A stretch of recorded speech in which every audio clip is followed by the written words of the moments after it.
नमस्कार दोस्तों, book auditory में आपका स्वागत है। आज हम नेपोलियन हिल की क्लासिक किताब थिंक एंड ग्रो रिच के एक महत्वपूर्ण हिस्से पर चर्चा करेंगे। इस खंड में हिल अमेरिका में उपलब्ध अवसरों और समृद्धि के पीछे पूंजीवाद की भूमिका पर प्रकाश डालते हैं। हिल का तर्क है कि पूंजी, जिसमें केवल पैसा ही नहीं बल्कि बुद्धिमान लोगों के संगठित समूह भी शामिल हैं, अमेरिका की समृद्धि का मुख्य चालक है। ये समूह वैज्ञानिक, शिक्षक, आविष्कारक, व्यापार विश्लेषक और अन्य विशेषज्ञ हैं जो सार्वजनिक भलाई और निजी लाभ के लिए पैसे का उपयोग करने के तरीके तैयार करते हैं। पूंजीवादी नए प्रयासों का नेतृत्व करते हैं, स्कूलों और अस्पतालों जैसी आवश्यक संस्थाओं का समर्थन करते हैं, बुनियादी ढांचा बनाते हैं और मानव प्रगति को सुगम बनाते हैं। हिल एक साधारण नाश्ते का उदाहरण देकर बताते हैं कि संगठित पूंजी कैसे बुनियादी आवश्यकताओं को आसानी से उपलब्ध कराती है। हिल स्वीकार करते हैं कि पूंजीवादियों की अक्सर आलोचना की जाती है, लेकिन वह स्पष्ट करते हैं कि वह प्रत्येक व्यक्तिगत पूंजीवादी या आर्थिक प्रणाली का बचाव नहीं कर रहे हैं। हिल जोर देते हैं कि धन चाहने वालों को उस पूंजीवादी प्रणाली को पहचानना और अपनाना चाहिए जो धन तक पहुंच को नियंत्रित करती है। क्या आप जानते हैं कि केवल सोच से भी आप अमीर बन सकते हैं? ये कोई जादू नहीं, बल्कि एक सिद्ध तरीका है।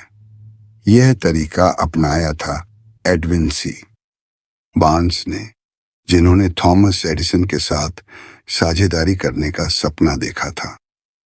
बार्न्स के पास शुरुआत में न पैसा था, न कोई बड़ी डिग्री और न ही कोई प्रभावशाली पहचान, लेकिन उनके पास थी एक जलती हुई अटूट इच्छा, मैं एडिसन के साथ काम करूंगा।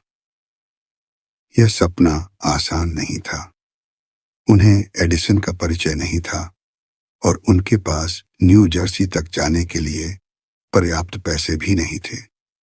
फिर भी उन्होंने हार नहीं मानी। पैसों की कमी के बावजूद वे अपने सपने को पाने के लिए किसी भी रास्ते से गुजरने के लिए तैयार थे। बार्न्स ने खुद को एडिसन की प्रयोगशाला में पेश किया और बिना किसी हिचकिचाहट के कहा, मैं आपके साथ व्यापार करने आया हूं। एडिसन ने बार्न्स की आंखों में देखी गई दृढ़ इच्छा को महसूस किया और उन्हें काम पर रख लिया। भले ही शुरुआत में यह एक मामूली नौकरी ही सही।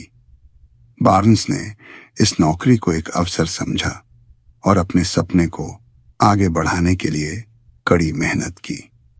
महीनों तक बार्न्स ने अपनी इच्छा को कायम रखा। उनका मानना था कि सफलता उनके कदम चूमेगी अगर वे अपने उद्देश्य से कभी हटे नहीं। तभी एडिसन ने एक नई मशीन, डिक्टेटिंग मशीन बनाई।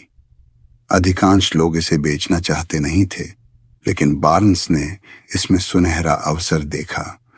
उन्होंने पूरी लगन से मशीन बेचना शुरू किया और इतनी सफल रहे कि एडिसन ने उन्हें पूरे देश में इसके वितरण का अधिकार दे दिया। इस तरह बार्न्स ने साबित कर दिया कि यदि आप किसी चीज को दिल से चाहते हैं तो रास्ते बनते हैं। शुरू में उनके पास पैसा, शिक्षा या प्रभाव नहीं था, लेकिन उनके पास थी दृढ़ता, विश्वास और जुनून। इस जुनून ने उन्हें एक साधारण कर्मचारी से एडिसन के सच्चे व्यावसायिक सहयोगी में बदल दिया।